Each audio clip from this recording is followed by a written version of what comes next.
Welcome to the West Coast Speakeasy, Vancouver Island's finest.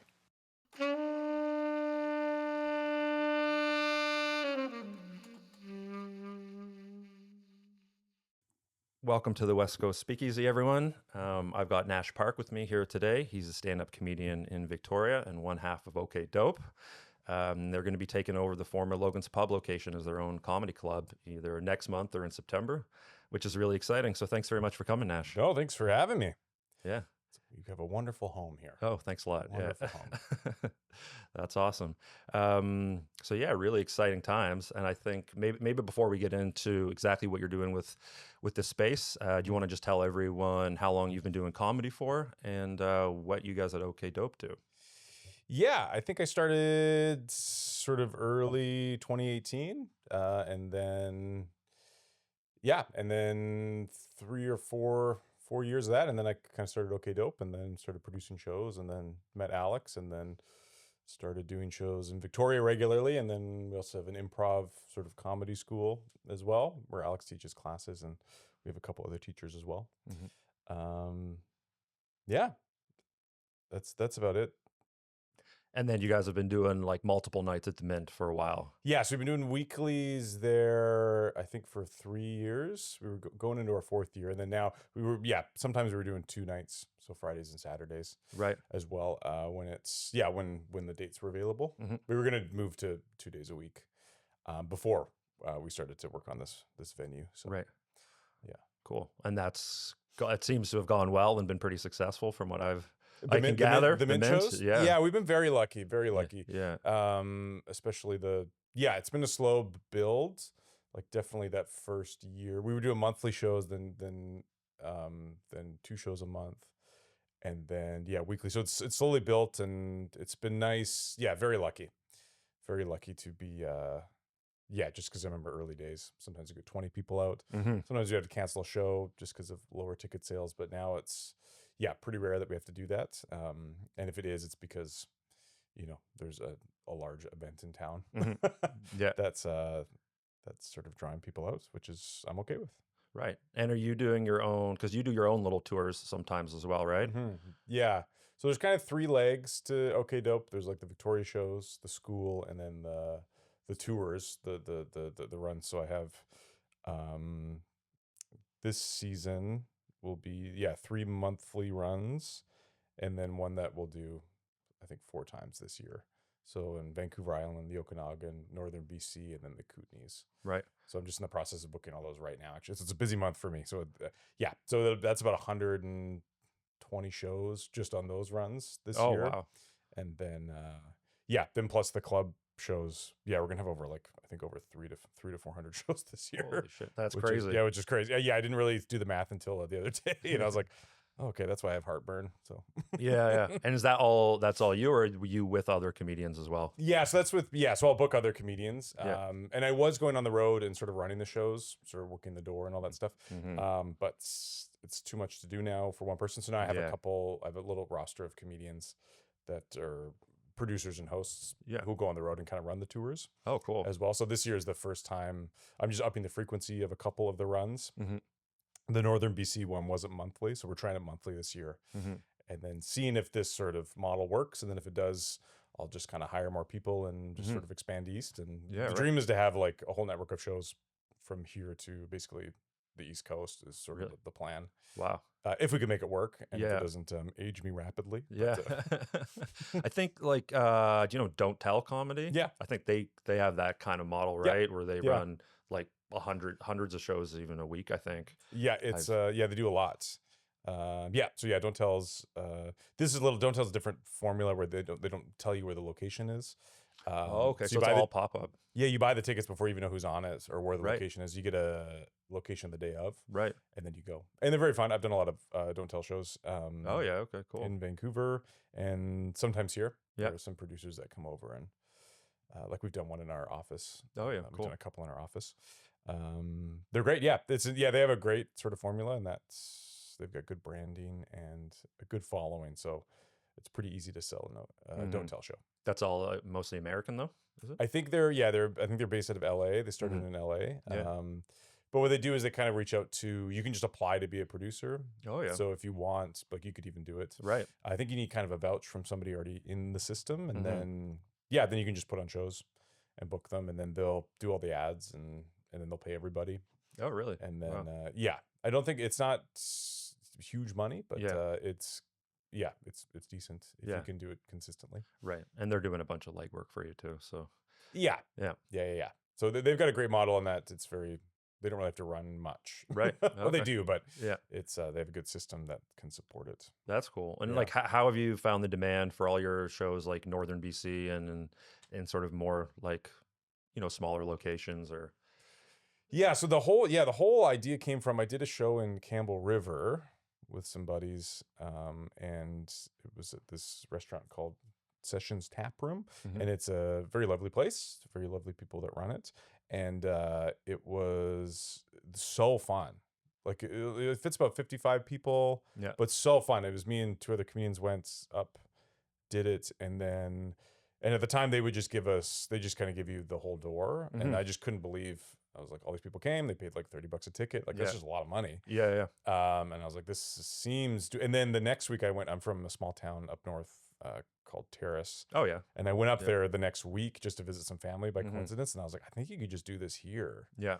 And the interesting thing about that Campbell River show is that people were just excited that there was a show happening. Yeah. So the whole OK Dope like road model is that we're just going to places that just don't get shows, Underserved. underserved, and we're Mhm. bringing like a city show to like a Yeah. place. Yeah. And there's a lot of people that have moved from the city that Mhm. used to go to comedy all the time, and, Yeah. then are missing it, or they're just excited Hmm. that it's happening. And but almost after every show I get, especially in those smaller, more harder to get to places, Mhm. I usually get 2 or 3 people coming up and be like, thanks for doing this. Yeah. We love comedy, but yeah. Or some people who just live there the whole time and just have never seen it live, Right. and then you come bring them a great show, and Yeah. it's really, that's sort of the whole model. Seems like a smart model. I think so. We'll see. Yeah. I'll let you know in a year. Yeah, exactly. Well, I feel like there are definitely gaps in places like Nanaimo or Campbell River or Up Island, or 100%. definitely underserved for sure. Yeah, there's lots of and these places that they are hard to get to, like my Kootenai run is like Nelson and Cranbrook and Fernie, Oh, nice. which Yeah. some people, and then we were doing Invermere for a while, but you have to like fly into Calgary. It's a hard place to get to. You can Yeah. fly into Cranbrook, but it's like $2,000. Yeah, So you yeah. have to fly into Calgary and rent a drive. car, drive down, or Yeah. come from the Okanagan, Kelowna, Mhm. and go that way. So it's logistically, it's a bit more of a challenge, but there's no kind of, it's nice, and the comedians are really hungry for it because there's no sort of, there's the gig economy in Canada's tough because there's no like club system like there is in the States. Mhm. Like there's so many clubs in the States, like every major city could have like 3 to 8. Mhm. Every section of LA has, Right. and the surrounding area has like 2 or 3 clubs. So Mhm. if you can make it in that, you can just make a living being just middling all these clubs. Right.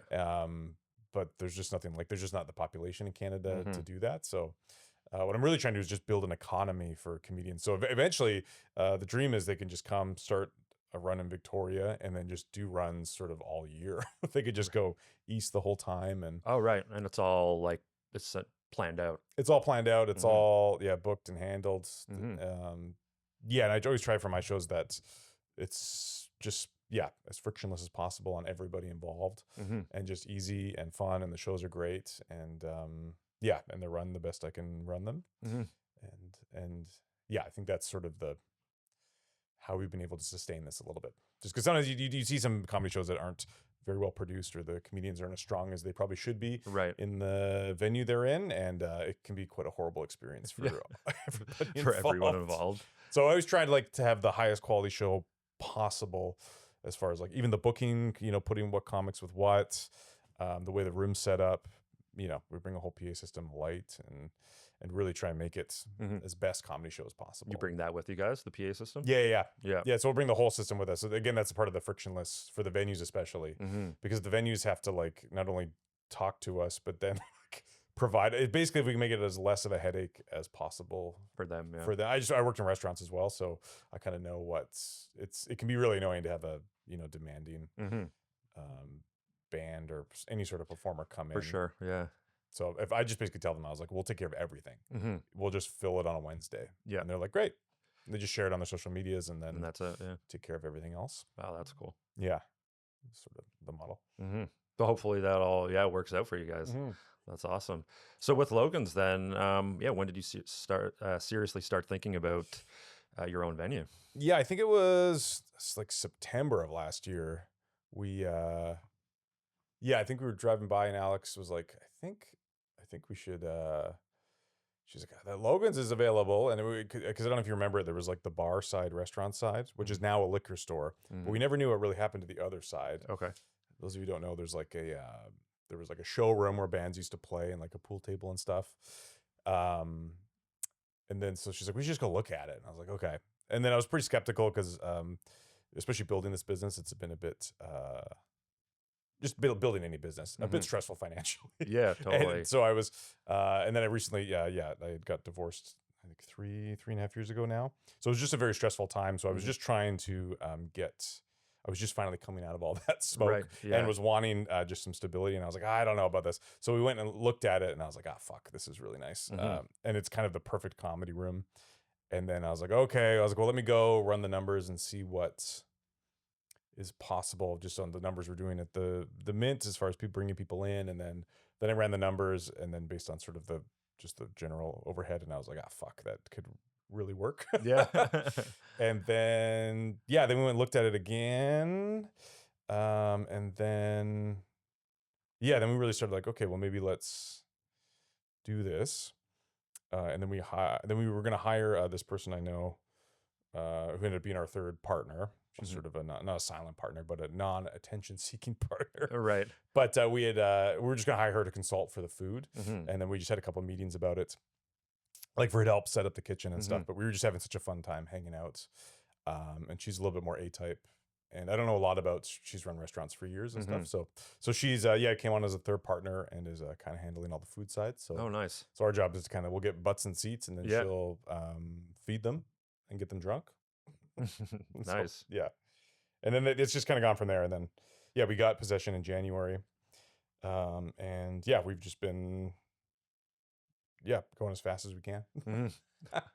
Crazy. Yeah, but it's coming along. We're starting to paint, like the lobby got painted on Sunday. So things are starting to come together.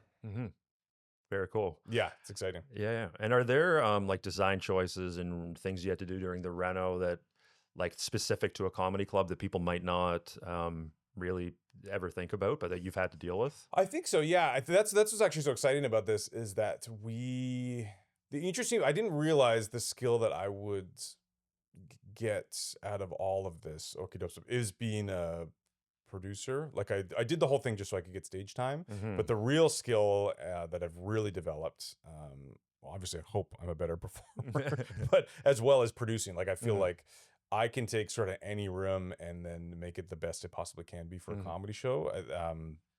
To the point where I think I'm definitely one of the best in the country. And I'm not saying that to be like I'm very confident in that right now. And I'll fight anybody who thinks otherwise. So what does it take then to make a really great room for comedy? Yeah. Ideally, like you want dark, sort of low ceilings. The Mint is a really great room for that because it's dark, low ceilings. You want the room a little sticky, like not that the Mint is sticky, but that it's you want people kind of crammed in with each other. You want them kind of sardines. You want it dark. Basically, you want them to feel safe, and in order to do that, you kind of need everybody kind of close together so they can form an audience, but it's more of like a mob, sort of like tribe. And then you want it dark enough so they can laugh and not be seen, so they feel safe to laugh at things that maybe they wouldn't in the daylight. And the low ceilings kind of help with all that because it just, and then the laughs kind of will reverberate a little bit more. Hopefully the performer's elevated. We do a lot of shows where they're not, but so that's really important. And the Logan's room had basically all of that, and a lot of history too. They're obviously like, they used to have an open mic on Wednesdays, a comedy open mic. That's the last set I did before COVID was at Logan's. Oh, nice. Okay. Yeah, I found the tape of it actually on the stage and stuff. So, so that's what's really exciting about this is that we're able to take everything we've learned about producing shows and then because in Canada too, there's not a lot of opportunities. There are comedy clubs, like there's a great one in town, Hecklers. They only do shows 1 day a week, which is The Saturday night one. which is Saturday, which is great. So there's not a lot of like fuller time. What I'm thinking, there's one in Calgary as well, the Laugh Shop. There's Rumors in Winnipeg. So there's not a lot, but they're bigger populations than Victoria. So I think what's going to make this work is it's smaller. Like it's only going to be about an 80 seat capacity. Oh, okay. Yeah. Which I think will be the key to its success. Because there was a Yuck Yucks that tried to open in town, but they were trying to fill like 200 seats a show. Right. And I don't think that's sustainable. Yeah. For Victoria. So I'm really curious on because the whole thing, every decision we made is for the show. So like the paint, the way the seating's arranged, the type of POS system we're getting, where the kitchen is, like how the whole flow of everything, where the bathrooms are, everything is for the show. And I'm kind of curious to see what the response will be from the city or just people coming in. Because normally in Canada, almost every time in Canada, besides those great comedy clubs, you're always going into a space and putting on a show. Right. Like we do a lot of shows in Legion. So yes, people are coming to a show, but first in their head, they're going to a Legion and then there's a show. Right. Or you're going to a bar and then there's a show. It's always the bar first, then the show second. So I'm really curious on what the experience will be when the venue is the show. Like the whole thing is the show. The whole purpose of this being here is for the show. Yeah. It's not just to fill it on a Tuesday or whatever to make up. And I really think, and we're putting so much love into it, and it's just going to be, there's not a bad seat in the house. So I'm really excited for that, to see what that's going to be like. Because I think at comedies, it's hard to like get people into it if they're like, okay, I like that, but I don't like coming to a Legion. So it's like, that was fun, but I don't want to like be here. Yeah. So to actually make a cool space that's people actually want to be in, and then there's a great show going on, I feel is I haven't really, there are venues in Canada, but it's just rare, and we're also losing them quite a bit. So Right. Very excited for that. I don't know. Sometimes I just keep rambling and then I forget your question. No, that's totally fine, because those are all things that I wanted to get to eventually anyways. So then will you be doing shows 7 days a week? We're just going to start with 4 days a week. And then the hope is to be open as like a bar. Yeah. Like when there's no shows. So just as a place to hang out. We're going to do shows, Thursday, Friday, Saturday, and then have an open mic on Sunday. And then like the plan is the Thursdays will be Entertainment Village, which is an improv show. And then the Friday, Saturdays will just be, we have a sort of a large sort of roster of shows that we sort of rotate through. Yeah. So we'll be alternating between all those.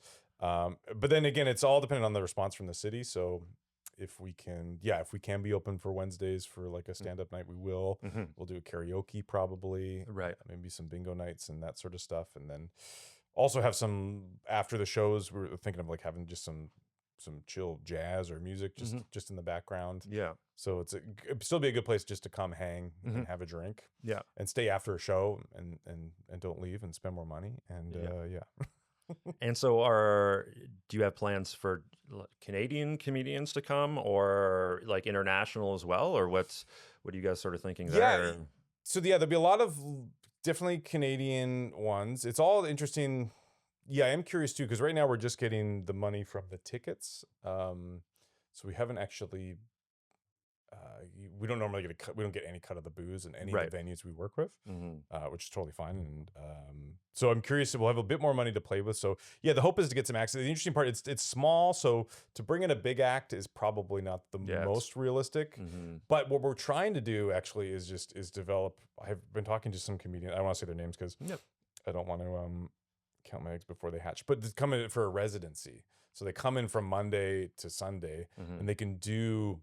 So by the end of the week, they could sell 1,000 tickets if they can sell 11 shows, right? Yeah. And then they can come work on material, have a nice chill time in Victoria, and then just play to a sold out show every night. And then is sort of the hope. And then if we can get, trying to work on some connections.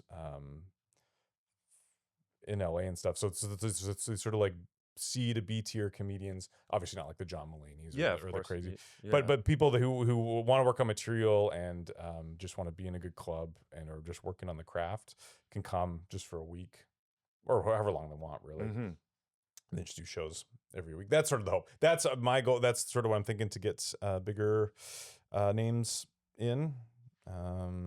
Right, because it's just not feasible if they do like one or two shows or something. I But mean, if they want to, we'll yeah. definitely do it. Like, Yeah. if they want, there are some larger comedians in Vancouver, like thinking like there's this guy Ivan Decker. He's very Yep. funny, very Yeah. successful. Yeah. But we've already been talking to him about him coming over and Yeah. just doing some shows that are a little more chiller, you know, Mhm. sort of lower pressure. If you have lower tickets prices, then you're allowed to kind of work on stuff a little bit more, as Yeah. opposed to a prestigious theater show. Mhm. So we're hoping that it'll just be a really great place for the craft in general. Yeah, and then we're also talking about some people already filming their specials there. Right. Cool. That we know, that's very exciting. So hopefully that'll get our name out there, and then we can just build a reputation for a really great hot room that feels easy and is really fun and treats you well. Mhm. And then if they want to come, For sure. they'll come. Maybe. Yeah. And have you guys found it, or are you finding it in sort of intimidating based on the history of Logan's and what that was culturally for Victoria, like to sort of fill those shoes and to keep that vibe and energy going?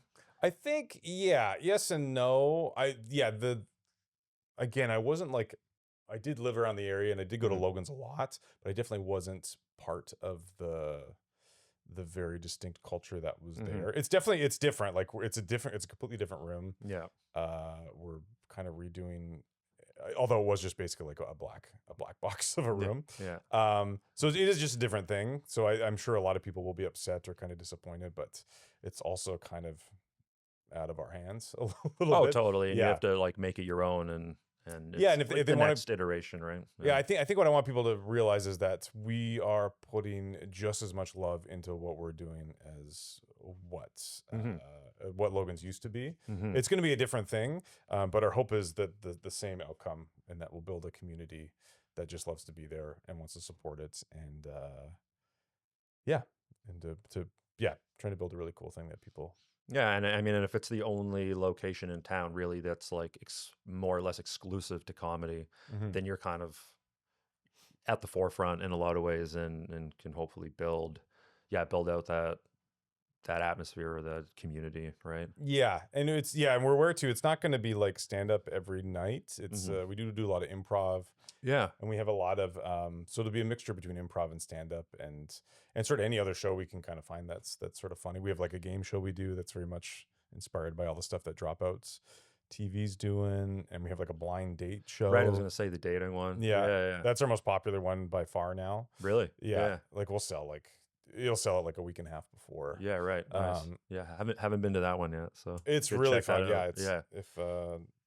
Yeah, out. so we just we set up like a table on the stage, and then we crowd work the whole crowd, and we try and make real matches Mhm. with people, and then we bring them up Mhm. and we mic them, and then they have a live date. Yeah. And then we have sort of a dating expert, this improviser Andrew Brimstone. Mhm. That's very funny. So he'll help if the date's going poorly. Right.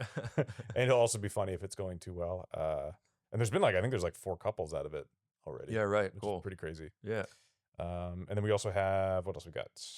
We got our crowd work show, which we do, which is stand up and improv sort of together. And then, but we got a whole bunch of shows on the back burner. Like we're going to do like a D&D show. So and like new shows. new shows. Yeah. That Yeah. we were going to start launching sort of this year, but, Mhm. or I guess this past sort of spring, but then we just held off. We'll just Right. wait for the venue Yeah. to start doing that. And then, I also do a live late night show, which is really fun. It's just like a live. That's you on your Cool. own? Yeah. Yeah. And they'll have guests, and it's like a talk show basically. Oh, With cool. a monologue, and Right. we do fake commercials and stuff. It's very fun. Oh, nice. Yeah. And something I just thought of. So with the crowd work type stuff, how do Mhm. you how do you learn how to do that? How do you develop that skill? Yeah, that came. So I was just talking about this yesterday with somebody that came from stage time. So I started producing shows so I could get more stage time, and that was me trying to figure out a way to. I think if you're not familiar with sort of the process of stand-up comedy, it can, especially if you're not in LA or New York, where you can get up 10 times a night or something. Mhm. It is, the material turnover is very hard. Yeah. It's not hard, but it is hard, but it takes a long time to sort of turn over new jokes. So if you're doing a show monthly, even Mhm. with the same comics, you're going to hear a lot of the same material. And Yeah. it's not really sustainable for audience members to come. Even myself, before I started doing stand-up comedy, I would get into it for like 3 months, Mhm. and then you kind of see everybody's material, and then you would kind of stop after Yeah. the fourth time you saw Mhm. the same set, Yeah. and then I'd come back in a year and it'd be different. So that was born out of trying to make a show that's evergreen. Mhm. So we could do it monthly, and the Mhm. same audience could come, and it would be different every Mhm. time. And now Alex and I are at the point we could do 3 shows a night, 7 days a week with the same audience, and it'd be a completely different show Right. every time. And then also the skill was also developed from the road shows, because especially earlier days with the tours I was hosting, and the shows are monthly in some of these towns, so I'd be coming back every month. And that same thing of not having the material, even if I have half an hour and I'm only Mhm. doing 10 minutes, Yeah. that fourth month I'm out of, I could start rotating back, but there's a lot of people that come back. So then I would start leaning into crowd work a little bit more, Mhm. just to sort of pad the time. Mhm. And then honestly, it's just so fun. Yeah. And I kind of, I like it just as much, if not a little more, Mhm. than doing the material. Yeah. So ideally, if you were to come see me, I would a third of it would be crowd work, and 2/3 of it would be sort of written material, and just kind of being in the moment, sort of Yeah. a more. So that's how that kind of developed. The need for stage time, making it evergreen. Right. Cool. And, yeah. Yeah. I mean, I would think the crowd work stuff's kind of intimidating too, because you never really know how anything's going to land, and like you're making it up all on the spot too, right? Yeah. In a way. Yeah. Oh, 100%. Yeah. Yeah, but it is a beautiful thing, because it's what's happening. It is an improv. It's like but the scene partner is sort of the audience Yeah. type thing. It's just a sort of a conversation, and but I think what people like about it, and what I like about it, is it's you're just in the moment. There's kind of no other way to do it. Mhm. You can't prepare for it, so people Yeah. know it's sort of off the cuff, and Yeah. you get to know people, and you get to make fun of some things that maybe people don't really even like to talk about. Yeah. But just the fact that they're in the audience and you make somebody laugh over something weird or something Mhm. they're having a hard time with, and it's a very cathartic, Yeah. sort of beautiful thing. But that can only happen with this audience this night, Mhm. with me saying that to this person, Right. reacting that way. It's just as beautiful. Like it's only going to happen once, Mhm. can never be recreated. Yeah. And I do find something beautiful about that. And are you just like constantly scanning the crowd for little like bits and pieces that you could possibly use? I think I'm a little less stressed out about it than when I started. Now it's like the whole point. I try and go in as just relaxed as possible. Mhm. I've always been very lucky with nerves, but this past year or two, I'm the same sort of heart rate off stage as I am on stage, Okay. and Yeah. it is just really about, just sort of I'm so yes and no. Mhm. If it's like an aggressive crowd, I'll definitely start loading some ammo Yeah. Yeah. on the douchebag in the front if he's being a Right. problem, Yeah. that type thing. But yeah, so yes and no. It is kind of a combination of being loose, but also going with it, and you can't sort of have the beautiful thing I like about it is you can't go in with expectations. You can go in with some stuff prepared, and if you feel like, oh, this guy looks like the Monopoly Man or something, Mhm. you can load that up. But you don't know what he might sound completely different, or he might be Australian, and then you just never know, right? Yeah. And then you can it's nice to relinquish control Mhm. and just react, Mhm. and then make the funny out of that is I think very beautiful. Mhm. Cool. Yeah. So do you guys have any comedians like coming in to your new space like already lined up, or anybody you're really excited about bringing in at all? I guess you talked about Ivan Decker a little bit, right? Yeah, we talked. Yeah, again, nothing's officially on the books. I think the only show we've booked right now is Hassan Phil's for like February, so which is a while away. Yeah, Mhm. there are some people I just can't. Yeah, we've been working with John Doerr a lot recently. He's in Vancouver. He lives in Alaska now. Oh, wow, okay. yeah. He was in LA for a long time, and then Okay. lives in Alaska. So we've been talking about him about maybe possibly doing some Mhm. sort of residency like that. Mhm. Because I've been helping him sort of book at least his Western Canada sort of shows. Right. Yeah, and then starting to work with Deborah DiGiovanni a little bit. So there'll be some shows with her sort of in the new year, possibly. So we're kind of open to anything. We're hoping that we'll just kind of build. The whole philosophy has always been like, let's just try and get our fire as hot as possible. Mm-hmm. And if people want to come, be warm by it. Kind of have like a roster of comedians. Yeah. Mm-hmm. But the OK Dope whole model has been, because we were only getting ticket sales, we couldn't really afford to bring comedians in, because it's even from Vancouver, it's so expensive. Yeah. The ferry and then accommodation. And then, Mm-hmm. so a lot of our shows have been built around either Alex and I or sort of more local, like the game show could be with anybody. So, yeah, so we will be bringing in sort of bigger comics, but a lot of it hopefully is a bit more future proof. So if they don't come in, we can still have great shows. Yeah, very cool. Yeah. Yeah, because I think too with the larger comedians, like I've looked into it briefly, but the cost is pretty. It seems pretty intense these days. With Yeah, it's not. So if you want to like hire somebody for a festival or something, it's pretty crazy. So yeah, definitely our model will be usually they get a bigger cut of the door. The issue is we don't have we're not selling 300 tickets like a club in the States could. Right.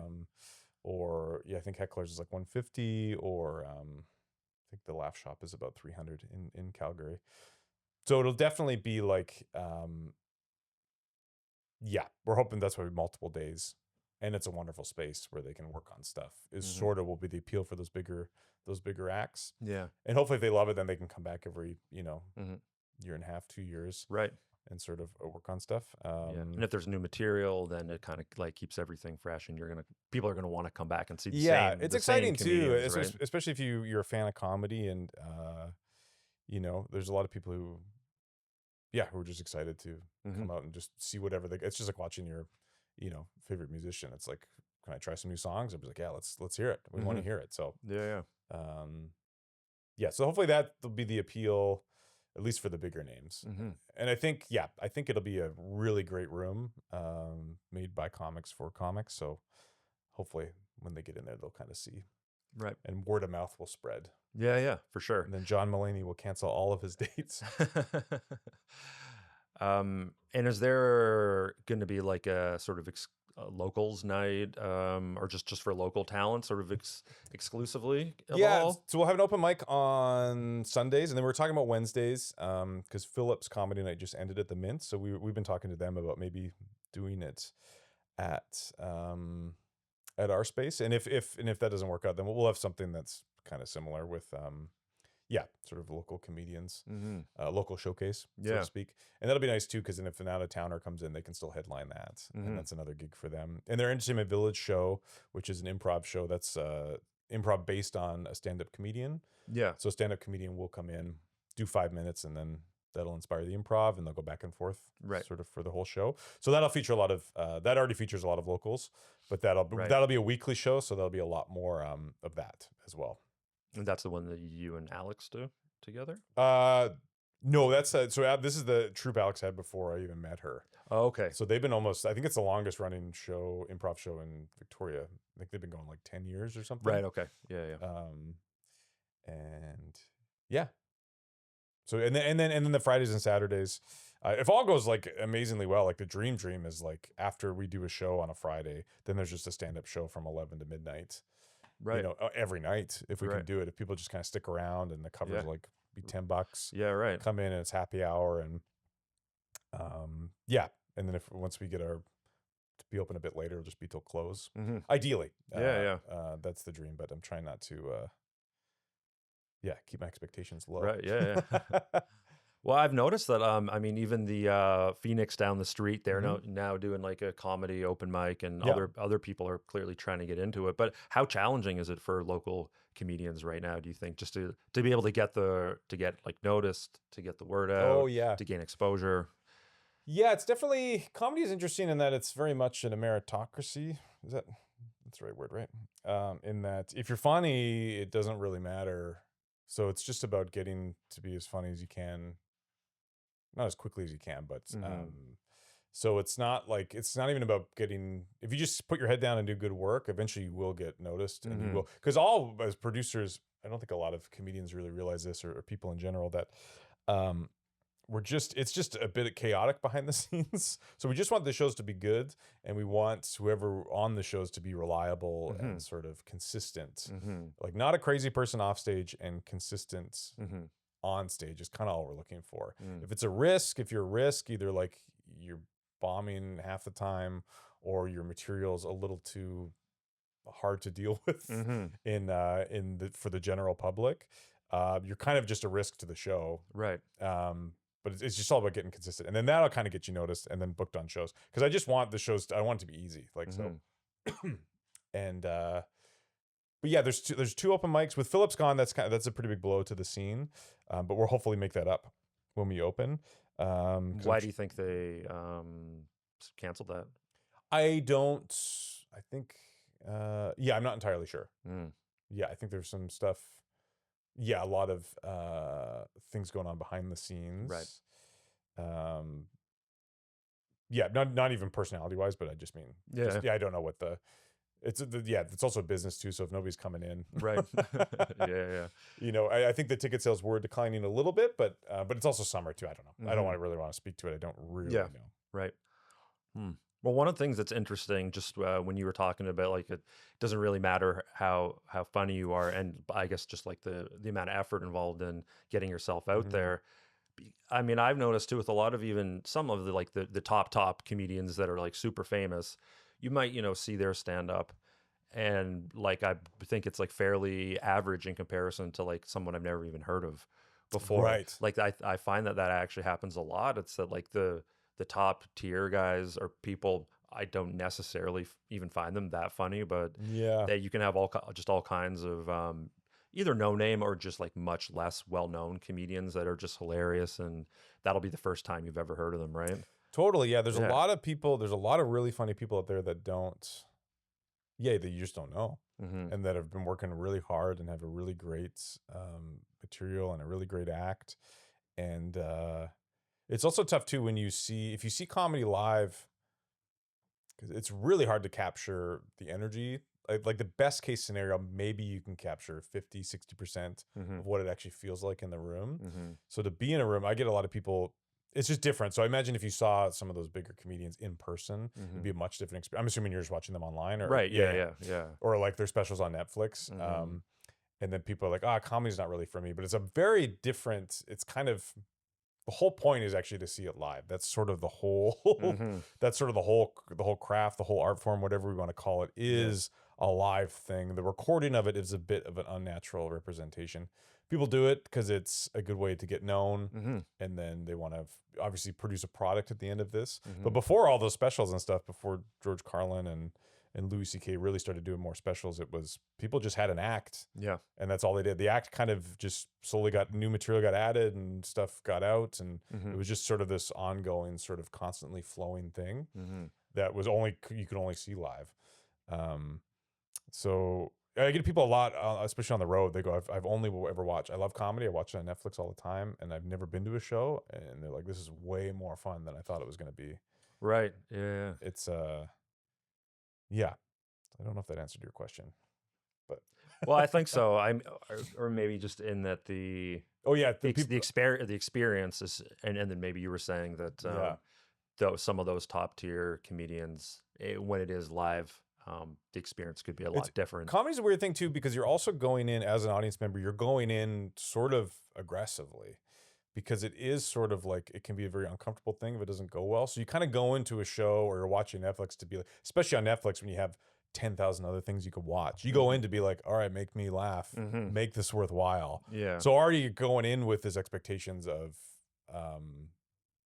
that's very hard to, that's very hard to overcome. Especially if you can just change the channel if you're just like bored after, 3 minutes. So the wonderful thing about live comedy, I was thinking about this the other day. It's kind of the only thing, this seems a very hack take, but that like where you just kind of put down your phones for an hour and you just get to laugh. I think it's like that, and like swimming is like the only time you're in a group with no phones, like doing an activity together.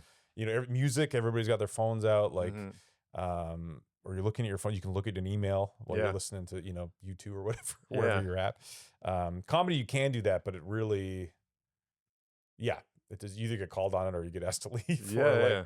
you know, Well, maybe that's why people like it so much, and that I it's think so. like a license to just shut yourself off for an hour or two. Yeah, and it's kind of like, it is a mass hypnosis. It's really like letting yourself go, letting somebody take over your brain for a little bit. Because when somebody's talking about a bit, they're walking you through their thoughts, and then you're thinking that same way. Yeah. And then you're thinking in a way you'd never thought before, which then elicits some sort of reaction, preferably a laugh. So it is a very like beautiful hypnotic thing, and you're laughing, so it's very like cathartic, and you feel good after. Yeah, definitely. Yeah. So what do you think the biggest challenge is going to be for you guys with Logan's in terms of keeping that, or OK Dope now it'll be called, with keeping with making that successful, and then the longevity of being able to just, make it 5 or 10 years, or for example. My hope is like, and I think the whole key to it is just keeping the shows consistently the best they possibly can be. So for me personally, that will be the challenge, only because, and we will do it, but only because the frequency of shows are now increasing from 1 a week to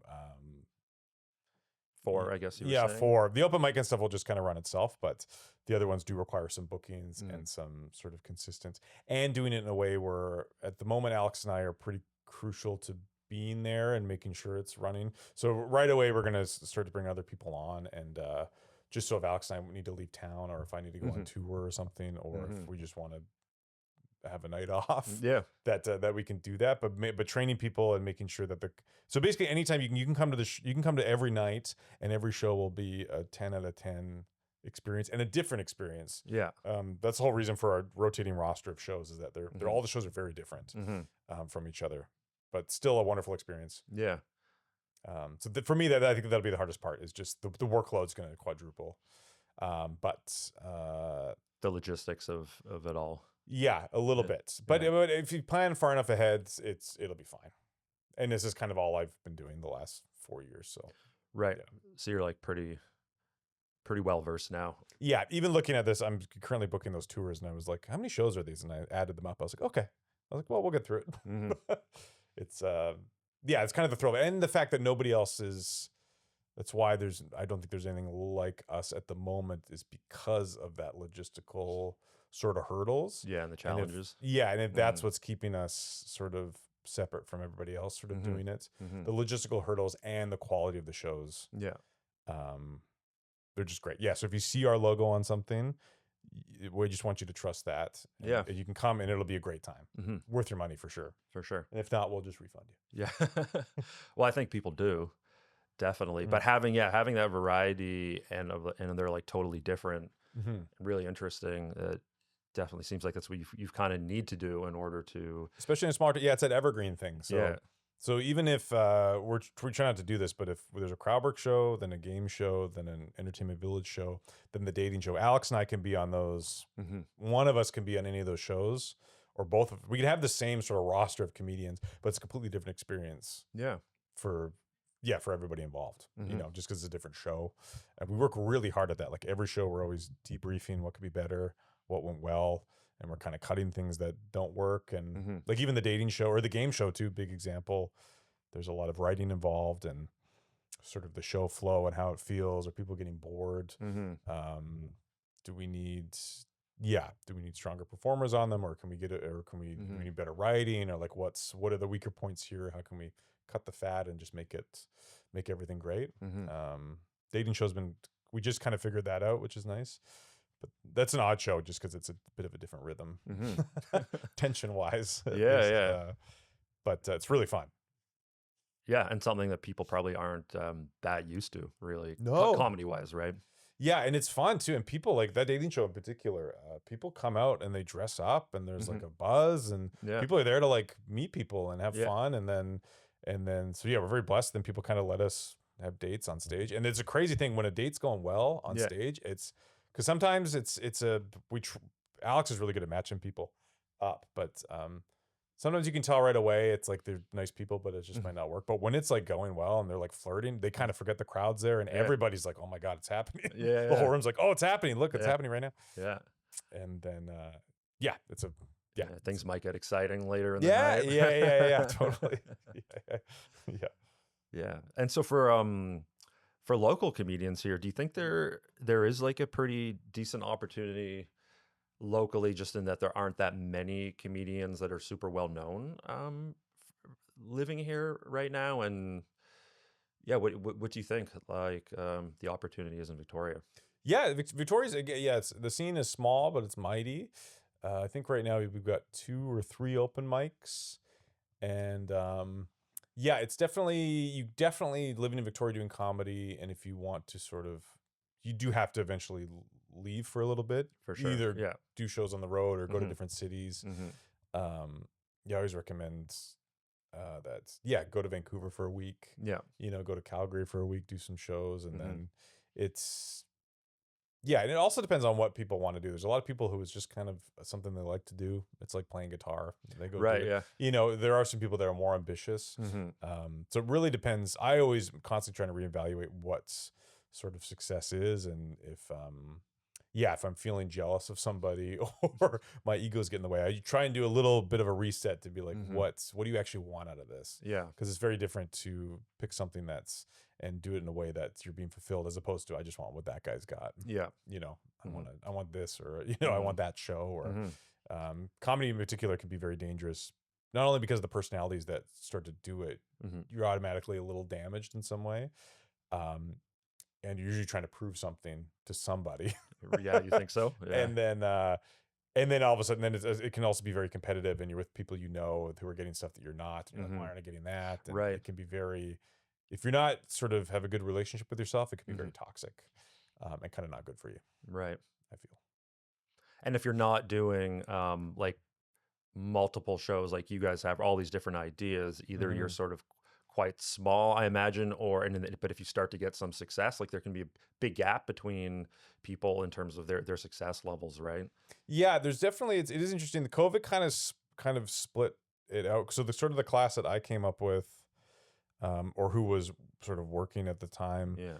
a lot of them are headliners now or have moved to different cities Mhm. and things like that. And there was a bit of a gap. So then there's a pretty healthy open mic scene here. And yeah, it's coming along. So it's always relative, and every Mhm. scene's sort of different. But Yeah. yeah, there's a great crop of comedians coming up now Mhm. that I think will be great. Yeah. Cool. Yeah. It is just a grind. It's just a very hard thing to do, and to be consistent and making new material, Mhm. and especially if you don't know what you want out of it, then you're just kind of Yeah. floating around. So if you have like a good goal or what you want, if you just want to be middling in some place, Mhm. very obtainable if Yeah. if you're just patient. Mhm. Just takes a long time. That's what I liked about it when I first started. I was like, they always say it takes 10 years to even call yourself sort of a comedian. Right. And I think a lot of people who are frustrated early on is because they want it to happen quickly. Mhm. And it's really just try and get as funny as you can. Mhm. If you have a great 15 minutes and you're doing really well on shows, people will notice, Yeah. and then you'll just get booked. Mhm. That's all I did. I book a lot of my own shows now, obviously, but just put your head down and just be funny and just be Mhm. the best person on the show, Mhm. and then things will just kind of happen. Yeah. Yeah. Awesome. Yeah. Great advice. I mean, maybe before we finish off, um, just what's the best place for people to check out everything you guys are doing? Yeah, you can just we have a website, ok-dope.com. You can follow the Instagram, sort of the main one. We have a Crowdwork Instagram as well, and the club also has Instagram. But if you follow the OK Dope one, everything from the club will be, especially for the first little while, will also be shared there. And the timeline for when you guys are going to open, and Yeah. Yep. So once we have a date, we're just kind of, probably in the next 3 weeks we'll have a date, Mhm. and then once we have a date, then we'll really start pushing things, and then I can start booking it and all that stuff. And you were saying September possibly. We're starting to paint. So what is it, July? Halfway Yeah. through So already. probably the next month it'll be like done cosmetically Mm-hmm. and sort of ready to go, and then we're just kind of mostly, any sort of delays we've anticipated will just be from sort of the bureaucratic side of things with the permits and then business licenses and stuff like that. Mm-hmm. So there's just a lot of things you can't apply for this one until you got that one. Yeah. And that might take a week. So things just kind of stack in a very frustrating way. Yeah, I'm sure. Yeah. Yeah. Well, awesome. Well, like, good luck to you guys on Thank you, this yeah. endeavor. The city definitely needs it. So Yeah, we're excited. So it's we're really exciting. yeah, and it's just we're just so excited. We just love it so much, and we just wanted to just make something that's a place that we want to go to. Mm-hmm. So, Yeah, exactly. Yeah, I'm sure you guys will do just fine. we'll see. Yeah, Cool. Cut to me in a year. Yeah. Yeah, exactly. Well, maybe we'll check back in a year, right? Yeah. Cool. Yeah. Just asking for my GoFundMe. Yeah. Awesome, man. Well, Great. yeah, Thank you. great. Yeah, thanks for coming, man. Sweet. That's awesome. Very cool to get like more detailed insight about a lot of that stuff. Yeah, I know. Thanks. Yeah. I like talking about it. Full-length episodes and clips on YouTube, Apple Podcast, and Spotify. Like and subscribe for more of Victoria's finest.